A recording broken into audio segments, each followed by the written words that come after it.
नमस्तेस्तु भगवन् विश्वेश्वराय महादेवाय त्र्यम्बकाय त्रिपुरान्तकाय त्रिकाग्निकालाय कालाग्निरुद्राय नीलकण्ठाय मृत्युञ्जयाय सर्वेश्वराय सदाशिवाय श्रीमान् महादेवाय नमः।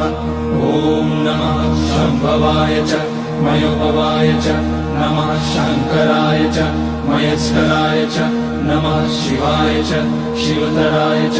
ॐ त्र्यम्बकं यजामहे सुगन्धिं पुष्टिवर्धनम् उर्वारुकमिव बन्धनान् मृत्योर्मुक्ष्यमामृतात्।